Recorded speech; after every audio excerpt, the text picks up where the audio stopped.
ఇందులో అన్ని రకాల మనస్తత్వాలు ఉన్నోళ్ళు ఉంటారు. హిందువులలో ఎన్ని దేవతలు ఉండరు? ఎంతమంది దేవుళ్ళు? 3 కోట్లు ఉండరా? ఎందుకున్నాయి? పెళ్లి చేసుకోవడానికి హనుమంతుడు ఉన్నాడు, 2 పెళ్ళిళ్ళు చేసుకునేటోనికి ఇంకొక ఆయన దేవుడు ఉన్నాడు, మందు తాగేటోళ్ళకి ఓ దేవుడు ఉన్నాడు, ఎల్లమ్మ, పోషమ్మ, మైసమ్మ, కళ్ళు కొయ్యాలి, కోడి కొయ్యాలి అనేటోళ్ళకు ఉండరు, పప్పన్నం తినేటోళ్ళకు కూడా దేవుడు ఉండు. అవునా? అన్ని రకాల దేవుళ్ళు ఉన్నారు. కాంగ్రెస్ పార్టీ కూడా అన్ని రకాల మనస్తత్వాలు ఉండే అన్ని రకాల మనుషులను కలుపుకొని పోయే పార్టీ కాంగ్రెస్ పార్టీ. దేవుడి మీదనే మనకు ఏకాభిప్రాయం లేదు.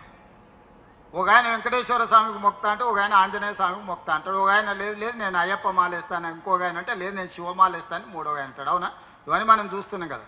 దేవుళ్ళ మీదనే మనకు ఏకాభిప్రాయం తీసుకురాలేకపోయినప్పుడు రాజకీయ నాయకుల మీద, జిల్లా అధ్యక్షుల మీద ఏకాభిప్రాయం ఉంటుందని నేను అనుకోను. కాకపోతే మంచి అభిప్రాయం అయితే ఉండాలి. మంచి అభిప్రాయం లేకపోతే ఇక అది మనకు ఉపయోగం ఉండదు. దయచేసి నిన్నటి వరకు మీరు ఎట్లున్నారని నేను అడగదలుచుకోలేదు. రేవంత్ రెడ్డి గారు ఏం మాట్లాడుతున్నారండి? మీరు తాగటానికి ఓ దేవుడు, తినటానికి ఓ దేవుడు, పెళ్లైనోనికి ఓ దేవుడు, పెళ్లిగానోనికి ఓ దేవుడు అని హిందూ దేవుళ్ళని కించపరుస్తారా? ఎన్నికల ముంగట ఊరూర తిరిగి సమ్మక్క మీద ఒట్టు, సారక్క మీద ఒట్టు, భద్రకాళి మీద ఒట్టు, పోషమ్మ మీద ఒట్టు, మైసమ్మ మీద ఒట్టు, భద్రాచలం రాముడి మీద ఒట్టు, యాదగిరి నరసన్న మీద ఒట్టు, యమలాడ రాజన్న మీద ఒట్టు అని తిరిగి తిరిగి తిరిగి ఒట్లేసినప్పుడు ఎప్పుడు పోయిందండి? మరి అప్పుడేమైంది? అప్పుడు హిందూ దేవుళ్ళు కోట్ల మంది ఉంటారు అని తెలియదా మీకు? ఇవాళ వెనకటికి ఒక తెలంగాణలో సామెత ఉండే, ఏంటంటే నడిమంత్రపు సిరొస్తే కూరగాయలను చూసట ఇవేం కాయలు వంకర టింకర్ ఉన్నాయి అన్నారట. గట్లనే ముఖ్యమంత్రి సీట్ల కూసున్న తర్వాత మీకు కన్ను మిన్ను కాంతలేదు. ఇవాళ ముస్లింలకు, క్రిస్టియన్లకు ఒక్క దేవుడు ఉంటే హిందువులకు కూడా ఒక దేవుడు ఉండాలా? ఎక్కడన్నా రూల్ రాసిపెట్టుందా? రేవంత్ రెడ్డి గారు మీ శరీరంలో ఉన్నటువంటి అవయవాలన్నిటికీ కూడా రోగం వస్తే ఏ రోగం వచ్చినా ఒకటే టాబ్లెట్ తీసుకుంటారా మీరు? ఏ రోగం వచ్చినా ఒకటే డాక్టర్ దగ్గరికి పోతారా?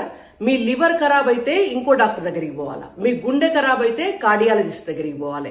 మీకు లంగ్స్ ఖరాబ్ అయితే ఇంకో డాక్టర్ దగ్గరికి పోవాలి. మీ కాళ్ళ చేతులకి ఏమన్నా రోగం వస్తే ఇంకో డాక్టర్ దగ్గరికి పోవాలి. మీ కంటికి రోగం వస్తే ఓ డాక్టర్ దగ్గరికి పోవాలి. మీ పంటికి రోగం వస్తే ఓ డాక్టర్ దగ్గరికి పోవాలి. ఆఫ్టర్ ఆల్ మీ శరీరంలో ఉన్నటువంటి ఈ అవయవాలకి ఏమన్నా అయితేనే రకరకాల డాక్టర్లు ఉన్నప్పుడు మరి ఇంత పెద్ద సృష్టి నడవడానికి ప్రతిదానికి ఒక దేవుడు ఉంటాడు. మేము చదువు కావాలని సరస్వతీ దేవిని మొక్కుతాం, మాకు ఐశ్వర్యం కావాలని మేము లక్ష్మీదేవిని మొక్కుతాం, మీ అసొంటి అసురులను దండించి సన్మార్గంలో పెట్టాలి అని చెప్పి కాళికామాతను మొక్కుతాం, మాకు శక్తి సామర్థ్యాలను ఇయ్యాలి అని చెప్పి ఆంజనేయ స్వామిని మొక్కుతాం. అట్లా అందరు దేవుళ్లను మొక్కుతాం. కాబట్టి ఇవాళ హిందూ ధర్మంలో ఉన్నటువంటి ఒక నీతి మీరు తెలుసుకోవాలి. ప్రకృతిని పూజించటం హిందూ ధర్మం. ఇవాళ భూమిని భూమాతగా మొక్కుతాము, వాననిచ్చే దేవుణ్ణి వాయుదేవుణ్ణి మొక్కుతాము, గుడికి పోతే నవగ్రహాలను పూజిస్తాం మనం. ఆదిత్యాయ, సోమాయ, మంగళాయ, బుధాయ చ గురు శుక్ర శనిభ్యేచ్ఛ రాహవే కేతవే నమః అని నవగ్రహాలను పూజిస్తాం. ఎందుకంటే ఆ నవగ్రహాలు మనకు అన్నిటినీ ఇచ్చేవి కాబట్టి, మన ప్రతి వారంలో కూడా వాటి నుంచి మనకు శక్తి వస్తుంది కాబట్టి ఆ సత్యం తెలుసుకోకుండా మీరు కేవలం ఆఫ్టర్ ఆల్ మీ కాంగ్రెస్ పార్టీలో ఉన్నటువంటి నాయకులకు ఇచ్చే పదవుల కోసం ఇవాళ హిందూ దేవతలతోటి పోల్చి మాట్లాడిండ్రు చూసిండ్రా? అది మీరు హిందూ సమాజాన్ని అవమానించటమే. మొన్నటి జూబ్లీ హిల్స్ ఎన్నికల నాడు కూడా మీరు హిందూ సమాజాన్ని, హిందూ మతాన్ని అవమానించి మాట్లాడిండ్రు. రేవంత్ రెడ్డి గారు మీరు బేషరతుగా హిందూ సమాజానికి క్షమాపణ చెప్పాలని మేము డిమాండ్ చేస్తున్నాం. మీ వ్యాఖ్యల్ని కూడా వెనక్కి తీసుకోవాలని కూడా డిమాండ్ చేస్తున్నాం.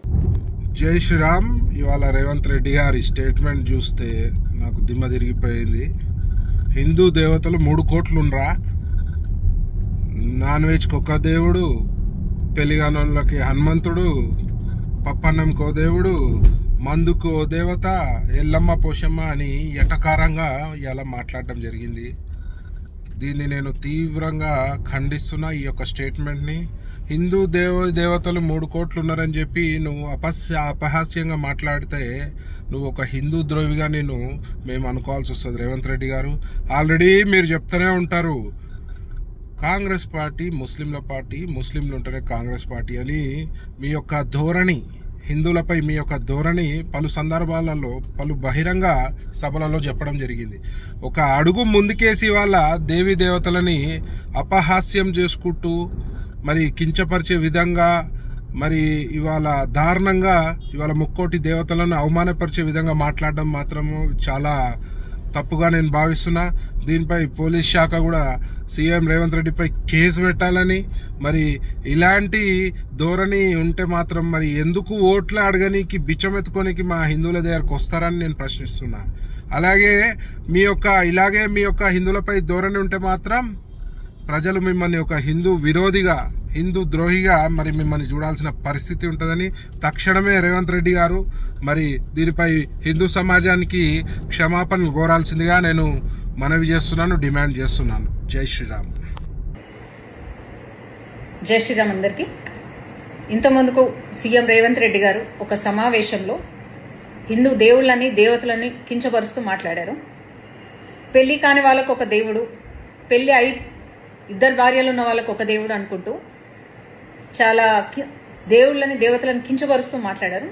ఇది భారతీయ జనతా పార్టీ మహిళా మోర్చా చాలా తీవ్రంగా ఖండిస్తుంది. ఒక జూబ్లీ హిల్స్ ఎలక్షన్ గెలవగానే రేవంత్ రెడ్డి గారికి తలపోగ నెత్తి మీదకి ఎక్కినట్టుంది. ఎందుకంటే వాళ్ళ టోపీ తీసి పెట్టుకున్నారు కదా, ఆయన కూడా ముస్లింగా మారిపోయినట్టున్నాడు. ఎంఐఎం అంటే కాంగ్రెస్, కాంగ్రెస్ అంటే ఎంఐఎం అని ఏదైతే మాట్లాడిండో రానున్న రోజుల్లో తెలంగాణని మొత్తం కూడా, తెలంగాణలో ఉన్న హిందువులని మొత్తం కూడా ఆయన దగ్గరుండి మత మార్పిడి చేసే విధంగా ఆయన వ్యాఖ్యలు ఉన్నాయి. మీరు ఏదైతే మాట్లాడారో అది చాలా తప్పుగా మాట్లాడారు రేవంత్ రెడ్డి గారు. మీ స్థాయి వ్యక్తి అట్లాంటి మాటలు మాట్లాడకూడదు. మీరు హిందూ కాదా? మీరు మొన్న గెలిచినప్పుడు అన్ని హిందూ దేవుళ్ళు తిరిగి మీ మొక్కు తీర్చుకోలేదా? ఎందుకు తిరిగి మరి హిందూ దేవుళ్ళ చుట్టూ?